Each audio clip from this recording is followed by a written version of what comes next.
Hello, everybody. Welcome back to Journey to the East, your Asian-inspired podcast as part of the Realm of the Mist Entertainment family. Once again, you have your host here, Yué Blackwings, and of course, you have my co-pilot Zephyr along with me. Howdy, everybody.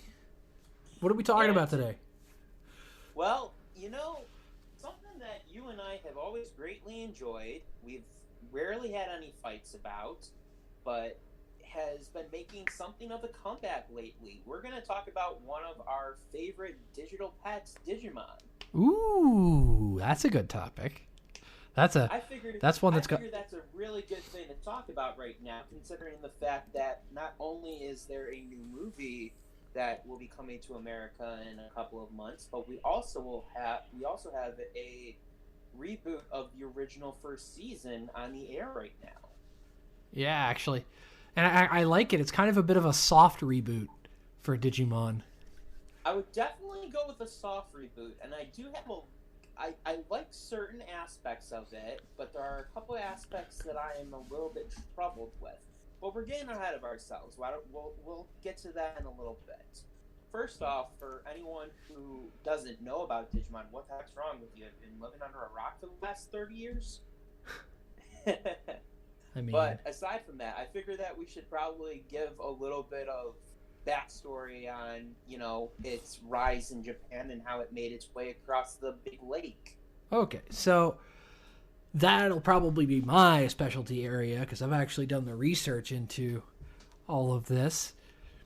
I got stuff myself, but go on ahead. Start us off. So at the beginning of Digimon, like the very first thing that even started the whole Digimon craze over in Japan was actually a completely unrelated franchise. Mm-hmm. And that was Tamagotchis. Exactly. And so the OG digital pets. The Tamagotchi digital pets were really, really, really popular with Japanese girls.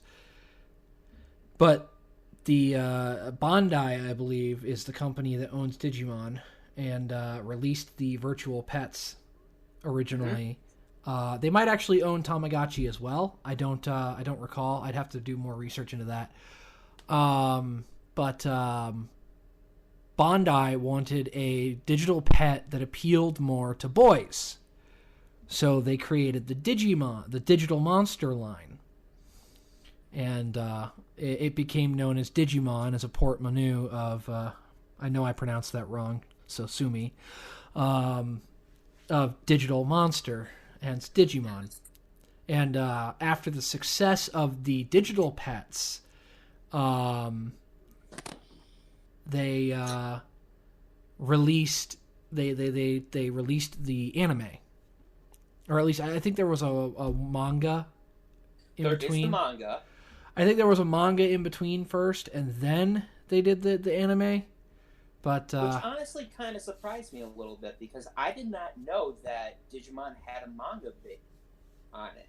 I know Pokemon does, but I didn't know that Digimon did. If I recall, the Digimon manga that first released before they did the anime was a one-shot manga, so it wasn't even serialized. The serialized Digimon manga didn't happen until after the anime. So one of those rare cases where the anime preceded the manga. Very cool.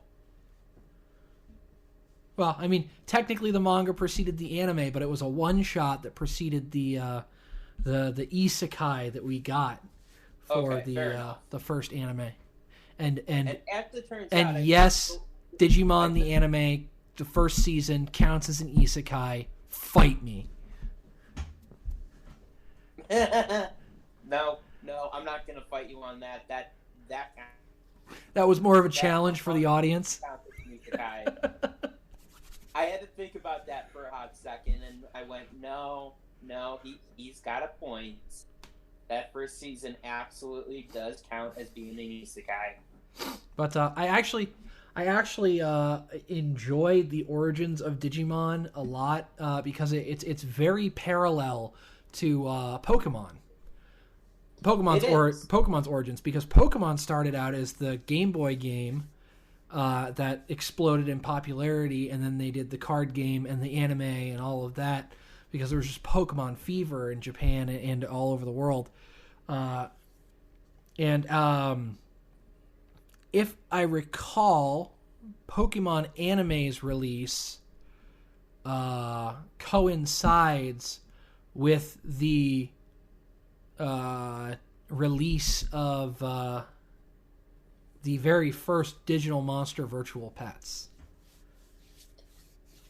So, well, everybody likes to have the argument of which one's a copy of the other, when in reality they're two completely different franchises that have surface level similarities. Very true. As it turns out, Tamagotchi was a product of Bandai. I just checked that.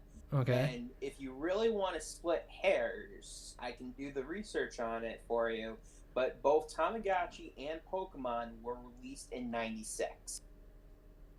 So yeah, they were released at virtually the exact same time, and you're 100% correct. It's not a matter of one being a copycat of the other. They're two separate feels. Right. Tamagotchi actually predates Digimon because the digital monster Virtual Pets did not get released until after Tamagotchi took off. Yes. But so one of the things for Digimon is that it, as you mentioned, it started off as being the digital pets to spring off of the Tamagotchi line. It premiered for us in the States back in '99, oddly enough. Make you feel old for a second. Which is funny because, I mean, we're the same age and it makes me feel old. That's for damn sure. I mean, Digimon premiered in the U.S. the same year. As I recall, Pokemon the first movie came out in the U.S. That sounds about right. I remember getting into Digimon at around the same time that I also went to the theater and got a what's the word for it? It's not complimentary. Basically, they were giving out the Ancient Mew cards. Yeah. If you went and saw Pokemon the first movie at a certain time and you got given an Ancient Mew card, it was completely useless for the card game, but it was nothing more. You couldn't frickin' read it, but it was still cool to have nonetheless. Now, something that I think a lot of people actually forget that you mentioned earlier, Digimon also had a card game. Yes, it did. Digimon did have a card game. I remember playing it in the, I think it was 2000 to 2001. The Digimon card game really didn't take off until about the third season started airing. Well, that makes sense because the whole basis of the third season was powering up your Digimon with the playing cards. Well, yeah, the whole premise of Digimon Tamers was that it took place in our universe. Mm-hmm. Originally, if I remember correctly, there were plans that they wanted to do a crossover with Tamers and the Adventure team. And it was going to involve crossing that dimensional barrier, but then plans for that were scrapped in favor of something else. I'd have to find the article that I read about it once, but originally there were talks. I guess I shouldn't say plans. There were talks of doing something like that, but they scrapped it very early on. Oh, I don't know how I feel about that. Ooh, I think I'm glad that plan got scrapped. But so the Digimon card game didn't take off until Tamers, really. But I remember playing it beforehand, and it was an interesting game. Functionally pretty similar to Pokemon, but a lot of the functionalities of the card game were more reminiscent of its follow-on card game of Yu-Gi-Oh! Which I can safely say I got behind far better than I did with either Pokemon or Digimon card games. I got behind Yu-Gi-Oh! really, really strong. Definitely. In terms of the trifecta, since we're going to be talking about them during the course of this episode, because you can't talk about Digimon and not also mention Pokemon and then also mention impossible. Yu-Gi-Oh! It's impossible. They're the trifecta. They're the animes / games / insert whatever that everybody watched and loved and grew up with in the early 2000s. Exactly. And they're all still very successful franchises. It was 4Kids television's bread and butter. But in the case of Yu-Gi-Oh, Digimon, Pokemon, I will always maintain that Digimon had the best animes, Pokemon had the best games, and Yu-Gi-Oh had the best card game. And I would agree with that 100% without even thinking about it. Which I think is awesome because, like, every single one of them in the trifecta all had those elements, but each one of them was better than the others at whichever one that they were good at. Now, that's not to say to our audience listening that we have a bias towards any of those three in any specific category. Each category was very good in some aspect or another in all three genres that we just mentioned. It just so happens that each one of those happens to maybe edge out the other two in that specific title. Oh, I definitely think the listeners will get that if we ever do an episode to cover Pokemon or Yu-Gi-Oh. We probably will. I think it would be criminal for us not to. We probably will. We're just probably going to space it out a little bit more. Yeah. But yeah, Digimon definitely had the best anime out of the what I call the trifecta, and I honestly think it was just because the Digimon wasn't afraid to be adventurous in their storylines. Like, it wasn't afraid to be adventurous, and it wasn't afraid to be a little edgy at times. Pokemon and Yu-Gi-Oh! In their animes both followed a set group of protagonists for quite a long time. In fact, Pokemon's still following the same protagonist from the back in the early 90s, and Yu-Gi-Oh! Has since moved on to a changing up the protagonist every time they go for a new play style for their game. And not to dip into Yu-Gi-Oh! Too much, but that's actually something that got me turned off to the game, was they made a couple of play styles that I could never really get behind. Yeah, but we'll save that for the Yu-Gi-Oh! Episode. Exactly. One thing, though, and I feel like this is one thing of contention that we do eventually get into, not heated arguments, but we do argue about this. I am more of a Digimon video game fan than I am a Pokemon video game fan. I wouldn't say we really argue about it. I will definitely give Digimon credit. The last couple of years, the games they've been releasing have been pretty freaking good. But I think that's also due to the fact that they've been taking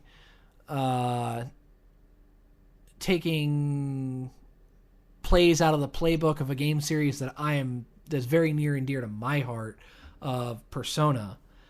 Because the Digimon Story Cyber Sleuth games are very Persona-esque. It feels very, very much like Persona. But I still maintain that out of the three, Digimon had the best animes because they changed up the protagonists just about every season.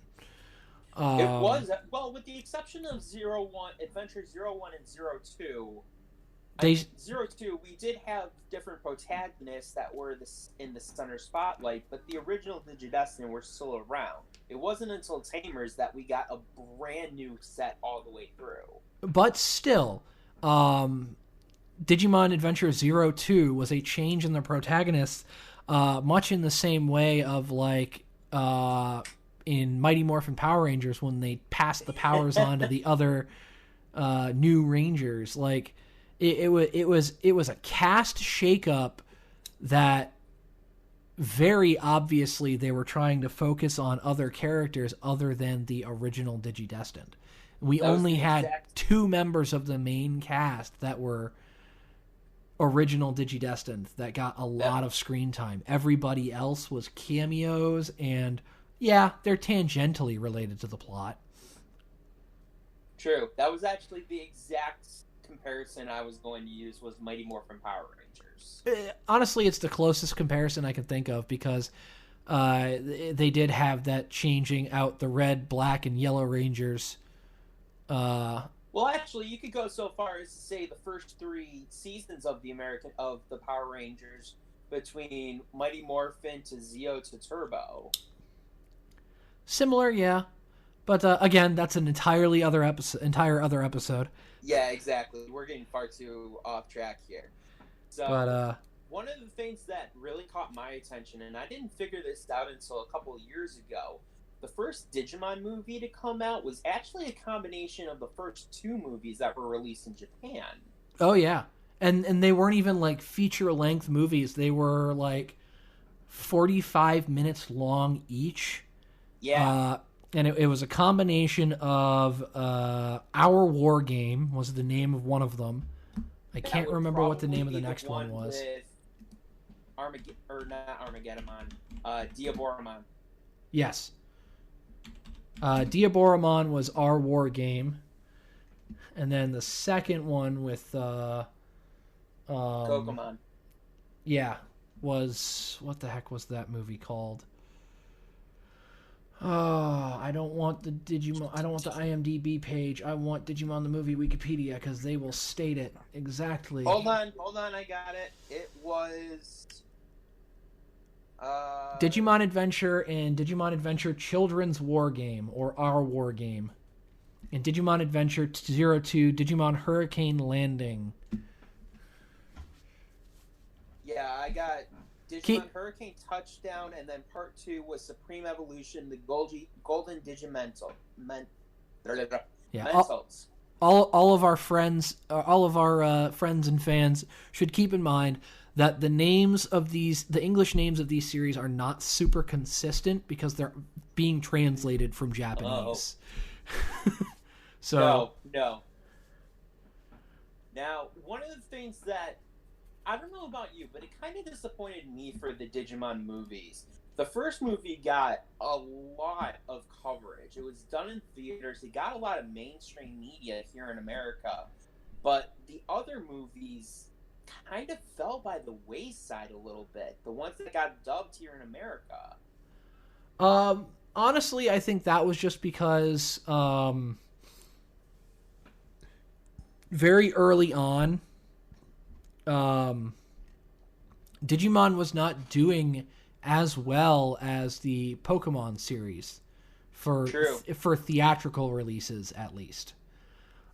Because from what I remember, Digimon the movie got a theatrical release, had an amazing soundtrack. It did. For its soundtrack all the time. For its American release.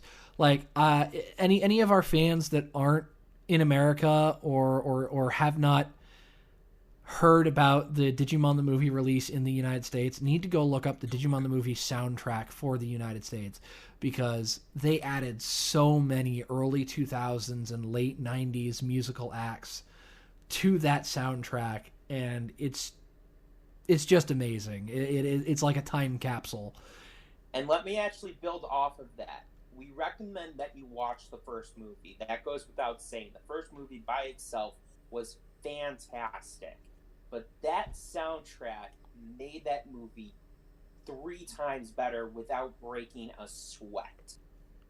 The whole concept of Digimon the movie, at least particularly the Our War Game part of Digimon the movie, the whole concept of it was so good that they actually, the guy who directed Digimon the movie reused the concept for a movie in 2016 called Summer Wars. Really? Yes. The guy who directed Digimon the movie, no, not specifically Digimon the movie, but Digimon Adventure, Digimon Our War Game, directed Summer Wars is Memuro Hosada. I really hope I pronounced that right. I love his work. But he directed another movie called Summer Wars, which is pretty much beat for beat the same plot, just not involving Digimon, and a little bit more updated for our digital connected age these days. Now, as much as I enjoyed the original movie, I have to say that Revenge of Diaboromon was right up there, if not a little bit exceeding for me. Revenge of Diaboromon. No other reason than Armageddon. Revenge of Diaboromon was good. I kind of wish that we would have gotten theatrical releases of a lot of the later movies, because like for Pokemon, which was its main rival, I know we wanted to try to avoid the whole Digimon versus Pokemon debate, but we have to acknowledge that in the late 90s and the early 2000s, Digimon and Pokemon were rivals. Very much so. They were competing for a demographic. That makes them rivals. But Pokemon got Pokemon the first movie, Pokemon 2000, Pokemon 3, Forever. Like, I think it was all the way up until Jirachi Wishmaker. Just about every single Pokemon movie got a theatrical release. I think I have to agree with you. I think Jirachi Wishmaker was the last Pokemon movie, at least in America, that got a theatrical release. Everything else was direct to DVD. Even then, I believe Jirachi Wishmaker was a limited theatrical release. Because I never actually saw that one in theaters. I got it on VHS. I think I saw that one in theaters. That one was one of my favorites. I thoroughly enjoyed that. But for Digimon, the only Digimon movie that got released in the United States, at least, for theatrical release was Digimon the movie, which was that combination of Our War Game and Digimon Hurricane Touchdown. And anything further from Revenge of Diaboromon to the Digimon Tamers movies to Digimon Frontier movies,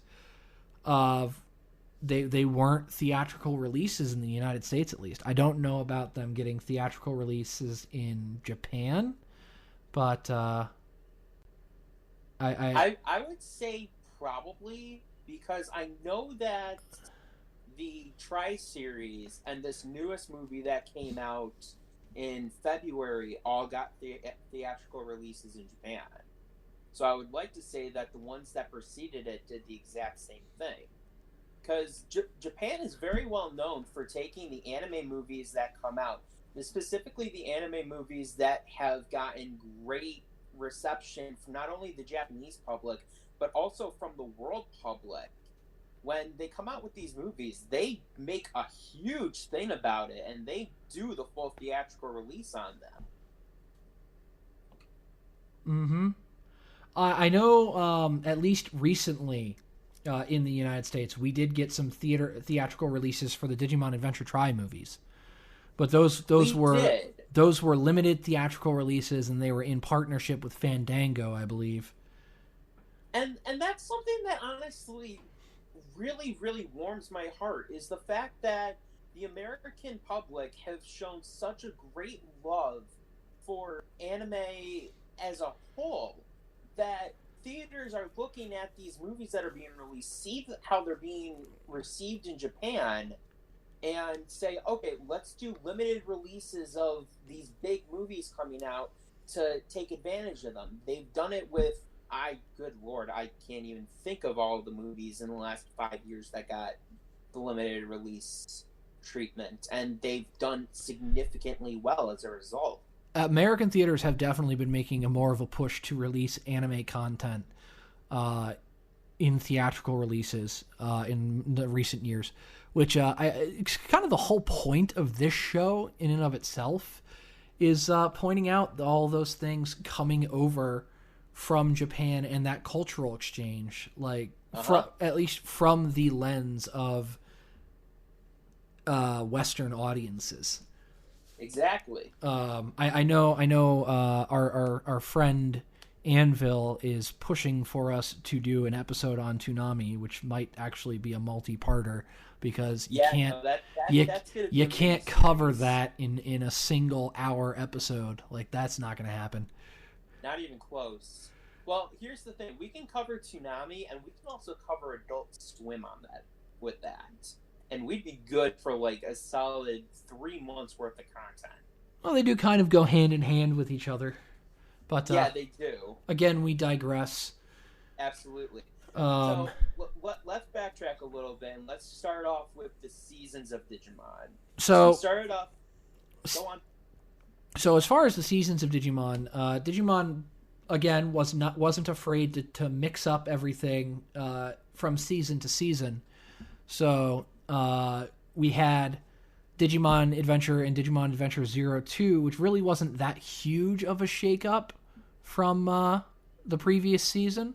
It did give us some interesting new evolution modes with the Digi-Egg, Digi-Armor evolutions, as opposed to the original, which pretty much just took us straight from Rookie to Mega. And that was pretty much it. This is our basic evolution tree. Absolutely. And then Digimon Adventure 02 added some more complex Digimon evolution with the whole Digi-Egg, Digi-Armor. And not to mention the fact that it expanded on the very first movie's concept of Digimon fusing. Right. It did a little bit more with what they call Jogress fusions. At least in the original material. I believe in the American releases, it was DNA Digivolution or something like that. DNA Digivolution. But 02 touched more on that. Really, the only time we ever saw the DNA Digivolution or Jogress evolution in the original series was with Omnimon, but that was only in the movie. Oh, I could talk all day about which, that. Speaking, I'm going to save that for a little later. Speaking of Omnimon, for the brand new series that's currently airing, and that's the one I got to pick. Whipping him out in the frickin' second episode. Holy shit! I'm not okay with that. I'm so not okay with that. Well, I'm kind of okay with it because it seems like they're starting off this new series with a retelling of our war game. That's how it felt to me, was that it was taking our war game and throwing that into the beginning portion of the season. And keep in mind, ladies and gentlemen, this show right now is only 4 episodes old. So there's obviously a lot of content for us to still be able to absorb. I actually think it's only 3 episodes so far. I don't think the as of this week, I don't think it's the 4th episode has aired yet. No, it has. I did a research on it before we started recording a little while ago. The 4th episode has aired. Okay, cool. I've got something to go watch. It's covered a little bit stronger with Tai and Sora in that, with Izzy making a little bit of an appearance, but it's more related around Sora and Biyomon. Okay. But definitely, I like the way where the Digimon Adventure, the 2020 series is going. It's interesting, and I love to see the retelling of it. I did like the Adventure Try movies, which kind of was the Where Are They Now of the original cast. Try received a very view, not only here but in Japan. There were some people who actually really didn't care for it. Yeah, but I think it was more because it was aimed at older audiences. Like, the whole point of the Digimon Adventure Try movies is for that nostalgia. And I think some people felt that it was pandering to nostalgia as opposed to actually providing something interesting. Okay, yeah, no, I'll agree with that then. And then from, I guess, Digimon Adventure 02, we jumped to Digimon Tamers, which we talked about had the explosion in popularity for the card game that coincided with it, because they actually, in the anime itself, utilized the card game.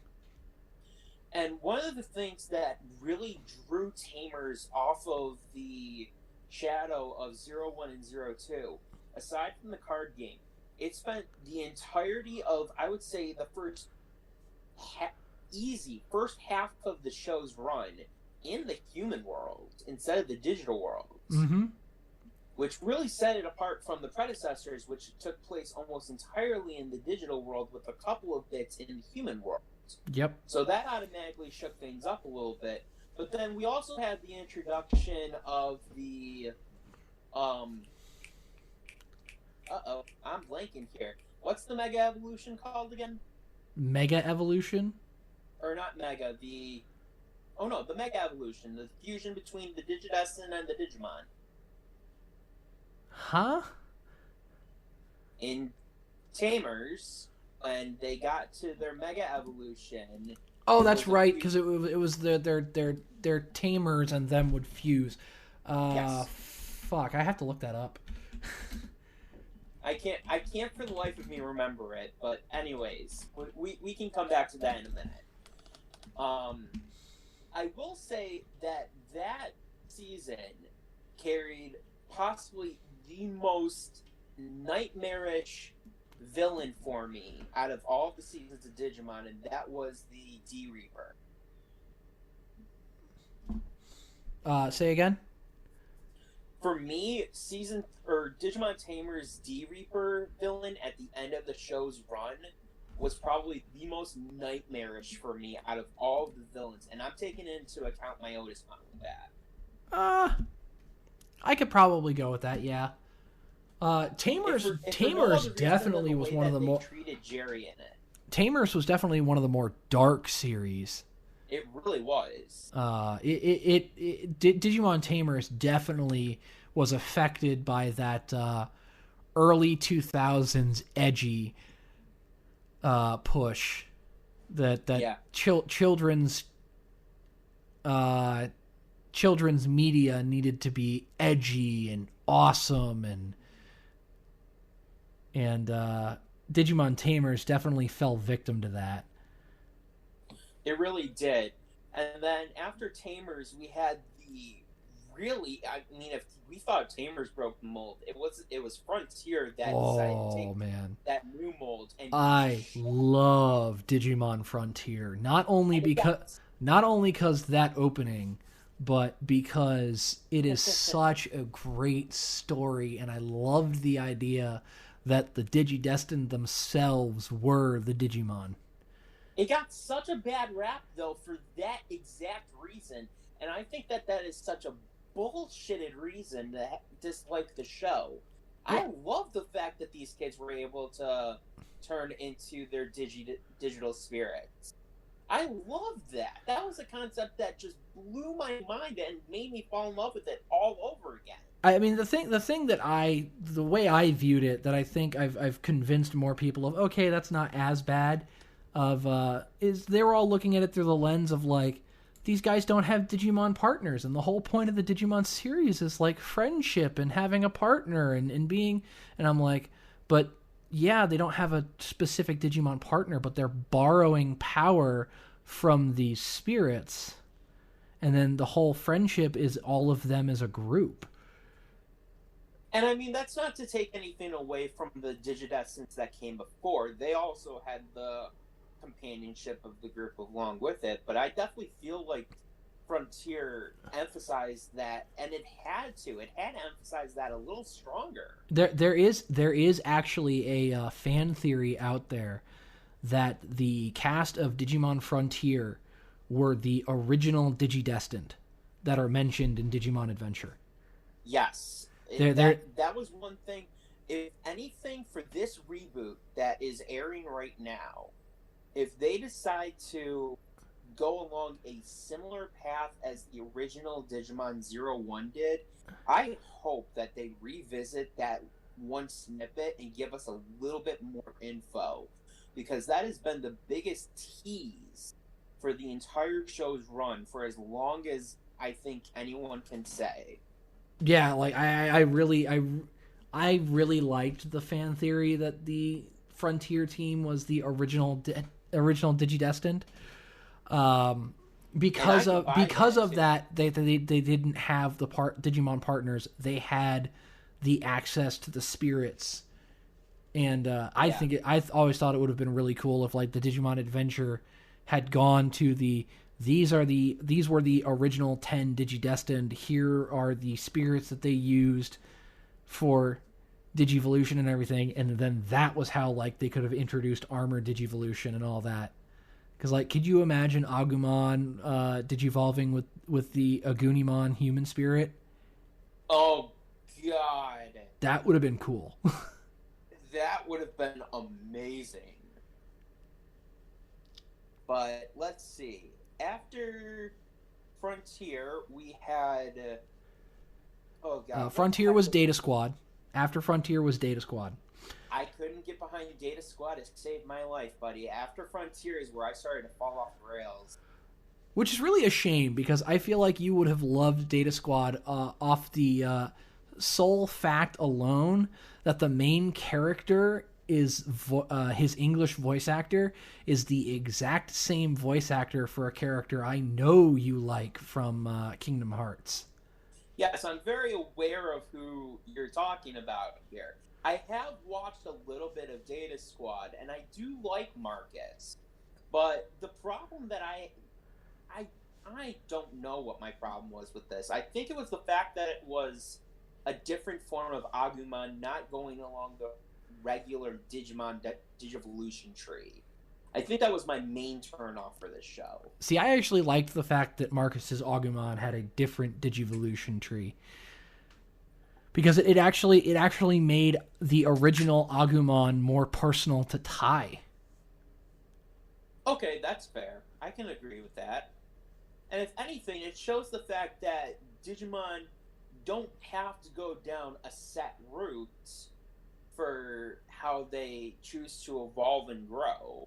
Well, yeah, I mean, even Tamers proved that, because Guillemon was a Digimon that did not exist except for in Takuya's imagination. And actually, we can go even further than that. In 01, Tai is so hard to try to get Agumon to digivolve to his ultimate form, he forces him to go down a different tree length altogether with Skull Greymon.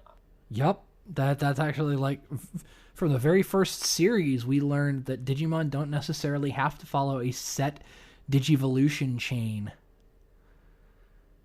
And actually, I think that might be one of the reasons why I love the video game Digimon Cyber Sleuth as much as I do, is the fact that you can start off with X Digimon at its baby form, and you have such a world of possibilities in front of you on where you can take that Digimon to go. Yep. It's one of the things I like about it, too. Although, personally, I would be able to do some more, like, customized Digivolutions, because I think my boy Terriermon got gypped with his... I shouldn't say that. I think he got cheated in his Digivolutions. Because, well, don't get me wrong, I like Gargamon and I like Mech Gargamon and Rapidmon, but still, I feel like maybe he should have gotten some better Digivolutions that didn't involve going all bunny. I mean, they take it down interesting paths. This is nothing new that either of us have seen when it comes to it. So, I mean, you take what you can and you enjoy what's available. And as we've seen from the beginning all the way up till now, there's always the possibility that Digimon are going to go down a new path. It's just a matter of time and a matter of inspiration. Yep. So something that I think that you and I definitely need to cover is our love, a very specific aspect of Zero. Oh, the crests? Like, the crests were an amazing addition for lore and whatnot. I mean, you and I love the Digivoices very much so, and we have our favorite Digivoices that we like. But I think that it's a mutual love for the crests that they introduced in 01 that really put a spin on a couple of our creative ideas. I honestly did feel that they missed an opportunity of not including the crests in the rest of the wider Digimon lore. Mm-hmm. Because I feel like after Adventure and Adventure 02, that they really should have included the crests in at least some form for Digimon Tamers and continued to include them in Frontier forward, because I feel like the crests are a huge part of Digimon lore. And I would agree with that, and I think that they could have actually expanded on it, because if I know that you've taken a look at it, at least I think you, but some of these fan creations and fan art for other crests and their meanings, and even a dark set of crests, that really blows your mind at how creative that they could have taken this path down and just chosen not to. I mean, that probably would have been a nice addition for us to have as an additional conflict of the 01 crew or the 02 crew finding out that there's these dark crests out there that the enemies can now use. And also, fans, we are not talking about Ken and the crest of kindness on that. That was a good crest. We all know that. Hey, to be fair, Ken didn't get his crest until after he stopped with the whole Digimon Emperor stuff. Very true, but I felt a great need to exemplify that real fast. He didn't get his crest until he stopped with his cosplay obsession. That's right, I said it. That was a good one. I enjoyed that. Speaking of the moving on from Data Squad, Digimon Fusion was the next in line for the series. And I will admit, I don't really have a huge idea of what Digimon Fusion was about. I really only know about a couple of the main characters and their Digimon partners for that. I do know that there was a lot more emphasis on, like, for lack of a better word, fusion in it. Yeah. From what I've seen so far of Digimon Fusion, like, these guys were straight up Gurren Laganing it.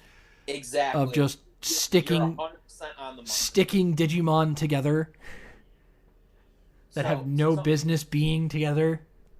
So, real quickly, before I give my 2 cents on this, a little question for you.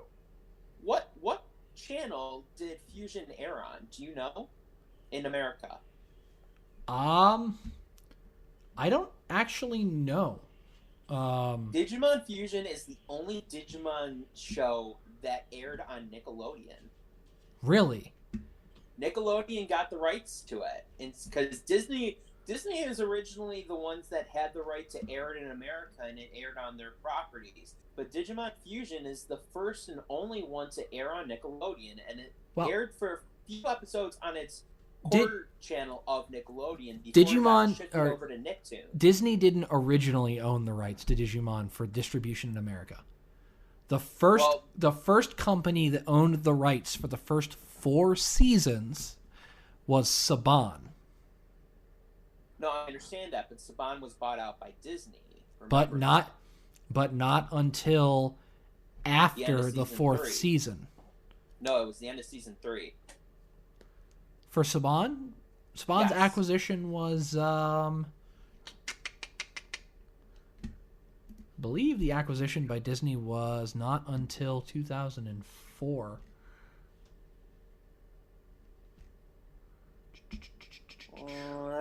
Well, we compare our notes real quickly on that.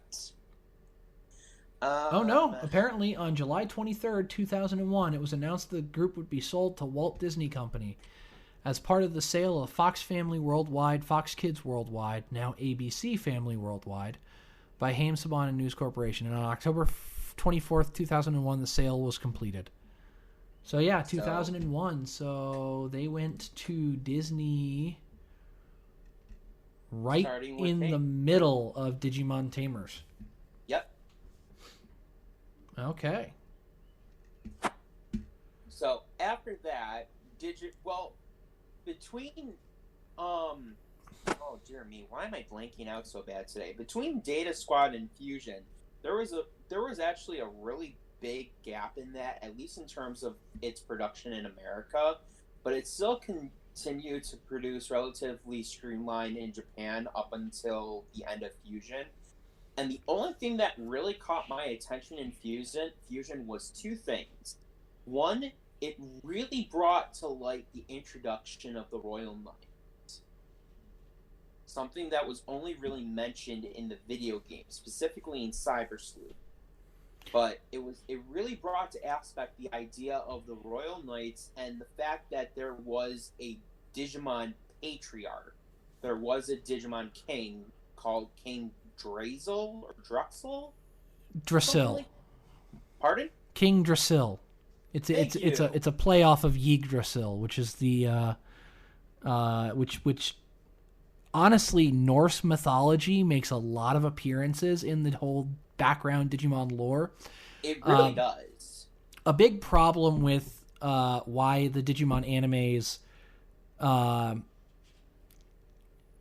got such a bad rap, as opposed to something like Pokemon or whatnot, is a lot of the wider Digimon digital world lore. You had to play some of the video games to get it.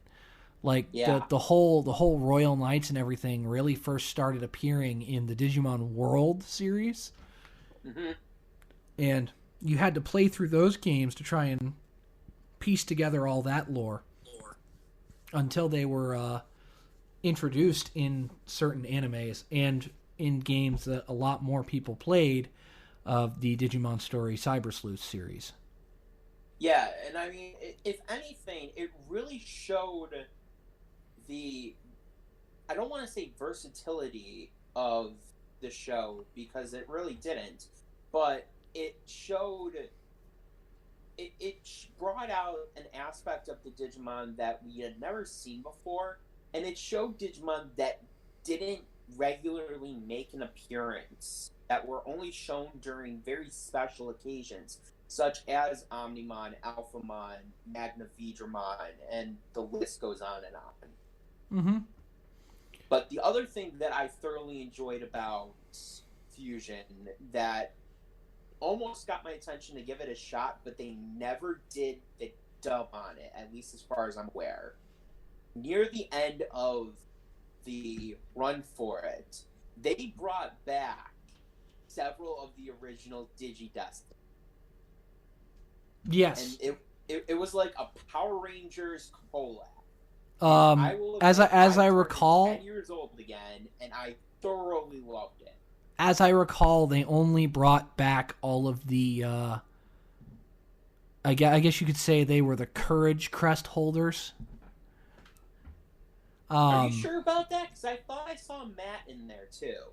I don't recall Matt being in the returning, but he might in at least scenes that I saw. I do remember Ty, Davis, Takuya, and Marcus were all brought back. Okay. So Forever Red, but Digimon? Yeah, I don't remember if they brought Frontier. I don't remember. I would have to watch that. But to be fair, it would be a little weird to bring him out, because it would be a little weird, but I mean, it wouldn't be that far-fetched. Honestly, they would probably have been better off of just bringing Agunimon out. True. So, aside from that, we now have, fast forward to the 15th anniversary 6 years ago, with the announcement for Digimon Tri, and we covered that already a little bit. But one thing I'd like to touch just real fast before we move on to the new stuff and get ready for wrap-up. They gave Omnimon another form. Okay. Okay, that was rather lackluster, I'm not gonna lie. Well, that's just because for me you cut out halfway. Oh, I'm sorry. One of the things that really impressed me about Digimon Tri on the whole wasn't until the very last movie, and the fact that they gave Omnimon, one of my favorite Digimon, a second form. You keep cutting out on the second form. Oh, for crying out loud.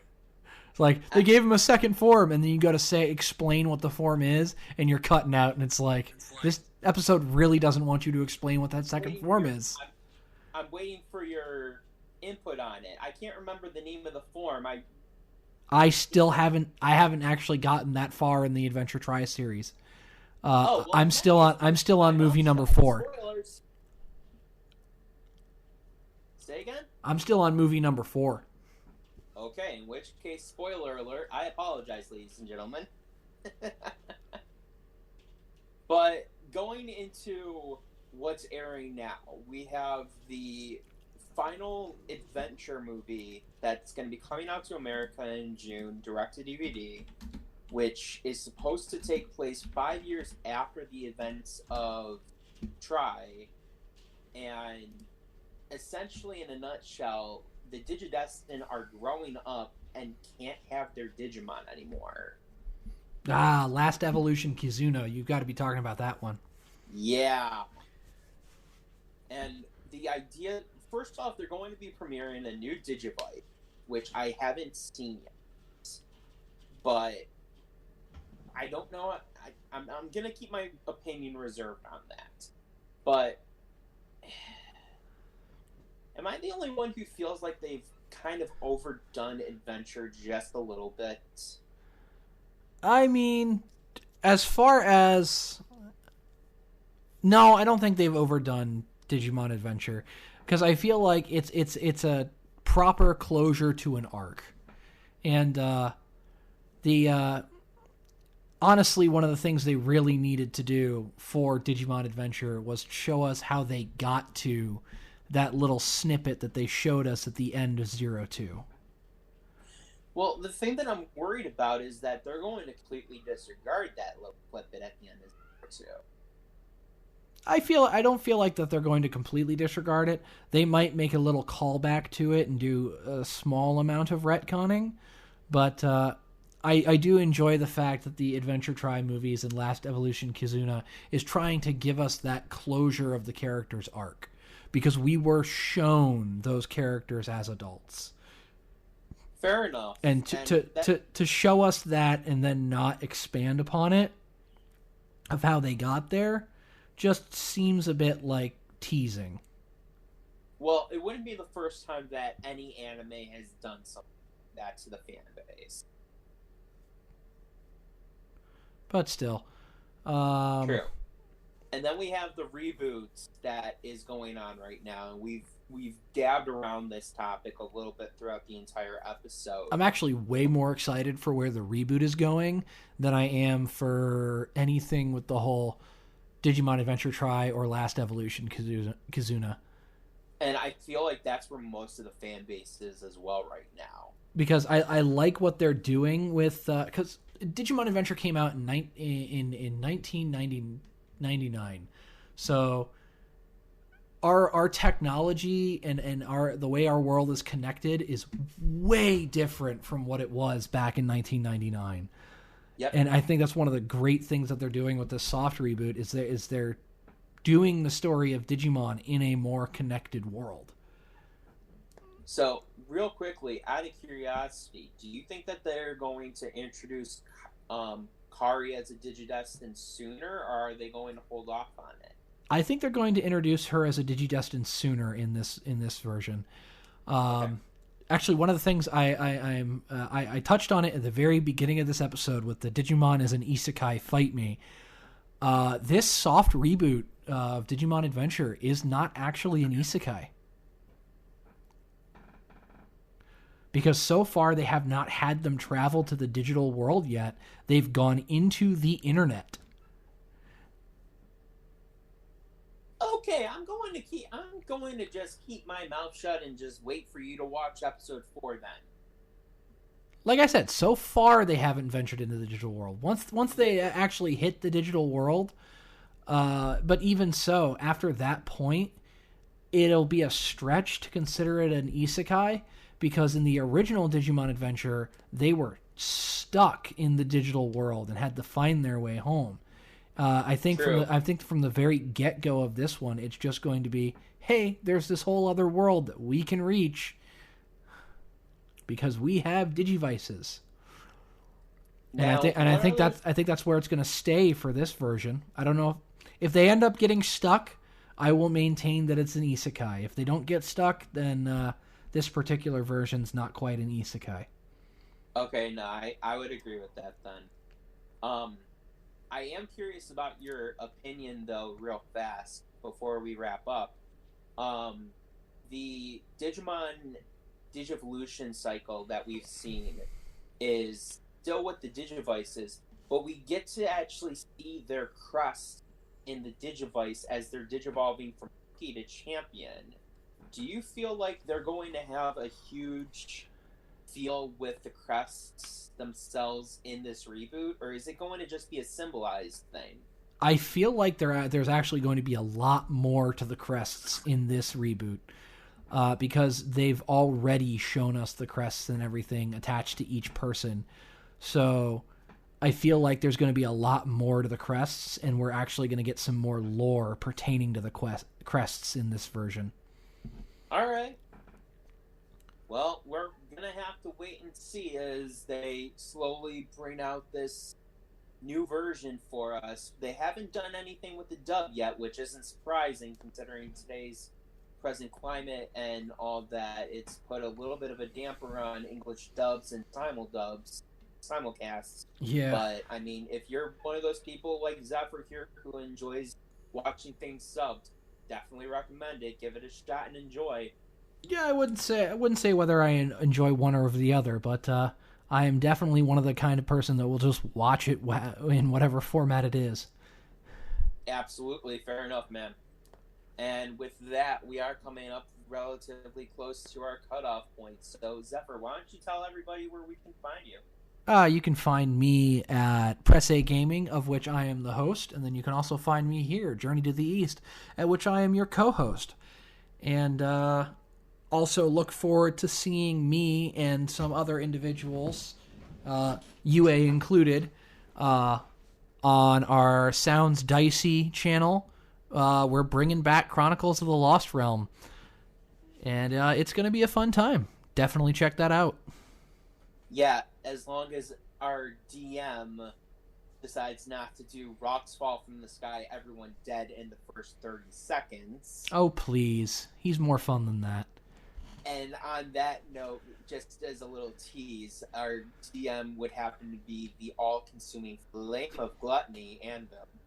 Which, if anyone knows that personality, knows that we are in for one wild ride. Oh, yeah. And as always, I am your host, Yué Blackwings, here on Journey to the East, where you can find me. You can also find me on the occasional episode of Press A Gaming, helping to cover that with Zephyr. You can also find me on a coming up episode of The Sock Drawer with Salem and Dusty. You will also find me occasionally dropping in on After Hours. We have some very uncensored fun at the extent of each other. If you're looking for an audio-only podcast about that, we do have you covered. You can find us on Anchor.fm. You can find us on Apple Podcasting. You can find us on Pandora, Spotify, or anywhere else quality podcasting can be heard. You can also find us on YouTube under New Realm of the Mist Entertainment. You can find us and all the previous mentioned podcasting and much, much more.